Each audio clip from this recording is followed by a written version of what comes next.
G'day, it's Steve here from Austates Pest Equipment. I'm just going to show you how to replace a starter cord on a Honda motor. It's quite simple. Few people struggle with it, but it's easy to do once you know how. Come on over to the workbench and I'll show you how it's done. This is the old girl I'm going to use for a demonstration. We're going to replace this starter cord here. You need a few simple tools, nothing complicated.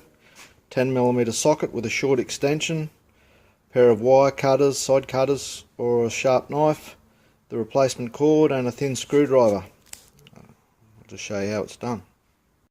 Okay, so take your 10mm socket and remove the 3 bolts that hold the recoil on.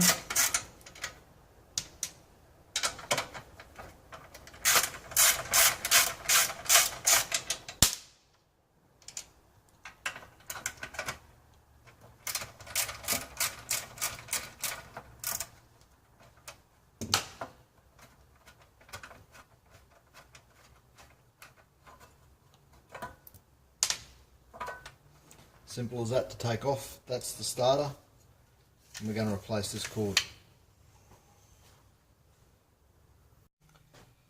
Okay, so here we have our Recoil starter. I've cut the rope to simulate a broken rope because that one was still intact, and I've released all the tension on that, let it unwind, because that's how yours will be if the rope breaks. So what we need to do is just find the end of the rope where it's broken and just dig it out.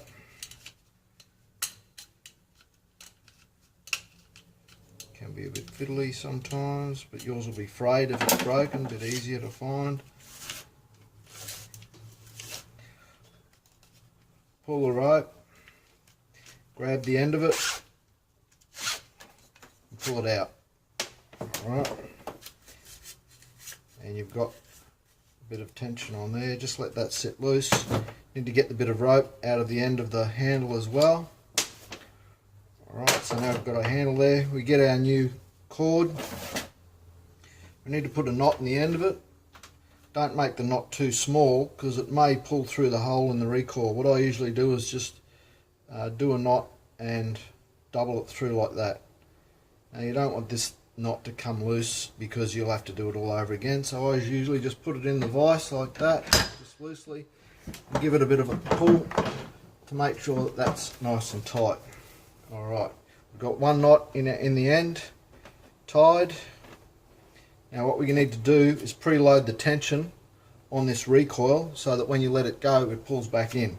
That's where a lot of guys struggle. They don't preload the recoil. So we're going to wind it forward. Just take a note of one of the features on the spool there. We're going to wind it 4 turns. You don't want to wind it any further than you really need to. That's 2, 3, that's about 4 there. Now we're looking for the point where the rope is going to feed through the spool. We need to get that somewhere near the hole that the cord runs out of. So when we get it close there, here's the hole in the spool. We take that through skinny screwdriver, pop it through there. I got a hole in the bench, makes life a bit easier for this. I just sit that down on there and then that can't unwind.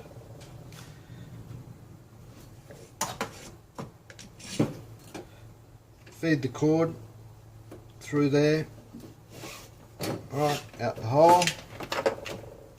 Tuck the knot down inside the spool, hold that with your fingers, pull it out, and we'll just let it rewind carefully and see if it takes all the rope in with still a bit of tension right to the end, which it does.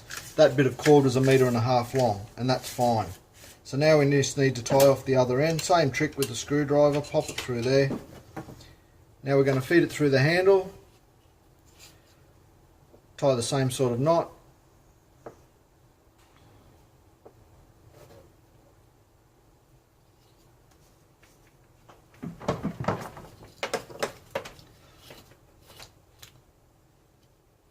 Push that into the handle, pull out our screwdriver. Right, ready to go. Okay, so we're going to fit our starter cord back on, the starter recoil assembly. Do yourself a favour, bit of anti-seize on the bolts before you put them back in, especially the bottom one. If you don't have any anti-seize, bit of grease, oil, anything is better than nothing. Means that when you don't go to do this again in 2 or 3 years time, you're not going to find that one of the bolts is rusted in and makes a 10-minute job into a half-an-hour job. Just put all the 3 bolts back in. Just note on this recoil there's an extra set of holes in between these. If that position of that starter handle isn't right, you can rotate that one way or the other. That's to suit you. Here's the bottom bolt. Don't leave that one out. I know you're tempted to because it's sometimes hard to get to and the hose reel's in the right way. If you leave it out, it'll flex on the top 2 bolts and it'll eventually bend or start cracking. Tighten them all up firmly. Put all 3 in loose before you start tightening them. There you go. Do it now, the season's about to start. Easier to change it on a Sunday morning with a cup of coffee. It'll take you 10 minutes and then you know you'll be right for the whole season. If you leave it till you're on the job and you don't have a cord, then it becomes a pain in the bum. Steve from Austates Pest Equipment. If you need any more help, give me a call, send me an email. Have a great day.